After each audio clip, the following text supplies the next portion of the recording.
Why it sucks to be a GTA gang leader. Everyone wants to be the boss. You put in the work, you earn the respect. You climb the hierarchy, one corner, one deal, and one body at a time, and eventually you get to the top. Your name means something. Your word is law. Nobody moves, nobody breathes, nobody makes a dollar in your territory without your say. That's the dream. Here's the reality. The higher you climb in Los Santos, the more exposed you become. Every rival knows your name. Every law enforcement agency has a file on you. Every lieutenant underneath you is one bad week away from deciding they'd run things better. And every protagonist that Rockstar puts in this city eventually ends up pointed in your direction. Power in GTA doesn't protect you, but makes you a more interesting target. And at the very top of any gang in Los Santos, there's a man who built everything he has and is one mission away from losing all of it. What it actually means to be in charge, let's establish what gang leadership in GTA 5 actually looks like from the inside. Because from the outside, it reads as power. From the inside, it reads as a permanent,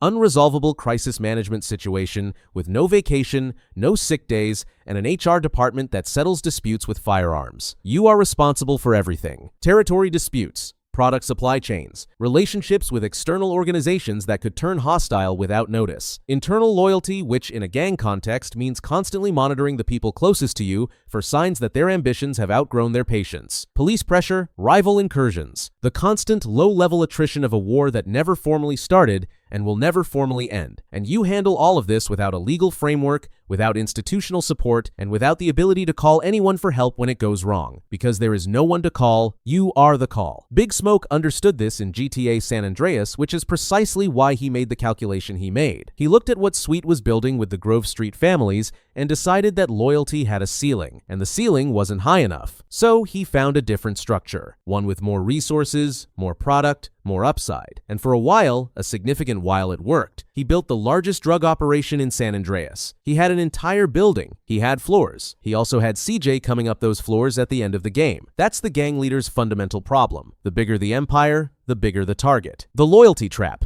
Here's the thing about loyalty at the top of a gang hierarchy. You need it desperately, and you can never fully trust it. Every person underneath you has their own interests, their own ambitions, their own assessment of whether following you is still the best available option. Most of the time, those interests align with yours because you're the one generating revenue, holding territory, and providing the organizational structure that makes everything else possible. But alignment isn't loyalty. Alignment is convenience. And the moment your position becomes inconvenient, you find out very quickly which one you actually had. Look at Johnny Klebitz and the Lost MC. Johnny didn't want to lead. He was pushed into the presidency reluctantly, spent an entire game trying to hold a fractured club together, navigated the competing interests of members who wanted war and members who wanted survival, and managed, against significant odds, to keep the Lost functioning. That's not a small thing. Running a motorcycle club with the Lost's internal politics is the organizational equivalent of performing surgery while someone is actively shooting at you. And then Trevor happened. Johnny's death in GTA 5 is brutal, precisely because of what it represents. Everything he built, every compromise he made, every internal battle he won to keep the Lost alive erased in 30 seconds by a man who was annoyed at him, not strategically threatened, not responding to a business conflict, just annoyed that Johnny confronted him about Ashley. That's the ceiling on gang leadership in Los Santos. You can be competent, you can be ruthless, you can build something real, and it can still end in 30 seconds because the wrong protagonist decided your existence was inconvenient that morning. The external threats. Now let's say you survive the internal politics. Let's say your lieutenants are loyal, your territory is holding, your product is moving, you've managed the inside of the organization. Now you have to manage everything outside it. In GTA 5, gang leaders don't operate in isolation. They operate inside a web of competing interests that includes rival gangs, law enforcement, private military, corrupt officials, and an unpredictable protagonist class that treats their operations like a series of objectives to be cleared. Martin Madrazo is the clearest illustration of what external threat management looks like at the top. Madrazo runs a cartel. He has lawyers. He has enough political influence to make law enforcement look the other way on a semi-regular basis. He has Merryweather on speed dial. By any reasonable metric, Martin Madrazo is untouchable. And then Michael DeSanta cuts off his cousin's ear. The entire Madrazo arc in GTA 5 is a masterclass in how quickly the external threat environment can collapse on a gang leader who has built his safety on the assumption that the people around him are rational actors. Michael is not a rational actor. Trevor is categorically not a rational actor, and the moment those two enter Madrazo's orbit, every layer of protection he's built, the lawyers, the cartel muscle, The political connections becomes irrelevant because none of it was designed to handle protagonists. Madrazo survives GTA 5, which puts him in a rare category, but he survives diminished, humiliated, and having learned that his untouchability had a very specific ceiling, roughly the height of a man named Trevor Phillips. The money problem. Here's the financial reality of running a gang at the top level in Los Santos that never gets discussed clearly enough. You are generating significant revenue. Territory, product, extortion, protection. The money is real, but so are the costs. Soldiers need paying, weapons need sourcing, territory needs defending, which means constant expenditure on personnel and hardware that gets destroyed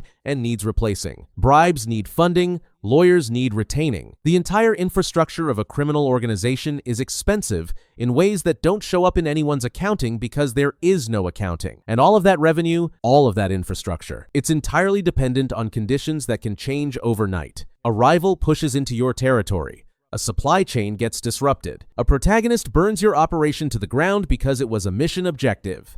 The revenue stops, the costs don't. Wei Cheng flew his triad operation into Blaine County looking for a meth partnership. He had the resources, he had the organization, he had a functioning business model that had worked everywhere else he'd applied it. Then he got involved with Trevor Phillips and Michael DeSanta, misjudged the relationship between them, and spent the rest of his arc being systematically dismantled by people who were significantly more chaotic than his risk assessment had accounted for. He ends up dead in the Death Wish ending, killed by Franklin in Pacific Bluffs. His entire Blaine County expansion gone.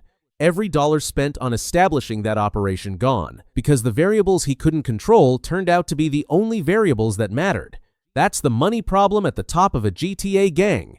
You can build a functioning financial operation, you just can't insure it against the story. The protagonist problem, this is the one that ties everything together, and it's the one that no amount of competence, loyalty management, or financial planning can solve. Gang leaders in GTA 5 exist inside a story, and stories need antagonists, which means that at some point, regardless of how well you've managed your territory, your loyalty, your external relationships, the narrative is going to point a protagonist at you, and protagonists in GTA don't negotiate. They don't get bought off. They don't weigh the strategic costs of conflict and decide the risk-reward ratio doesn't justify escalation. They show up, they complete the objective, and they leave. Stretch Franklin's former associate turned Ballast collaborator spends most of GTA 5 maneuvering against Franklin from a distance, manipulating, setting traps, using the gang structure he's embedded in to stay protected while doing damage from the inside. It's actually a reasonably sophisticated approach to gang-level conflict. In the Death Wish ending, Michael kills him at the B.J. Smith Recreation Center. Not even the protagonist Stretch spent the whole game specifically targeting. A different one, sent by Lester, while Stretch was having a conversation with Ballas at a basketball court. That's the protagonist problem in its purest form. You can be smart, you can be strategic, you can build layers of protection and plausible deniability and organizational distance between yourself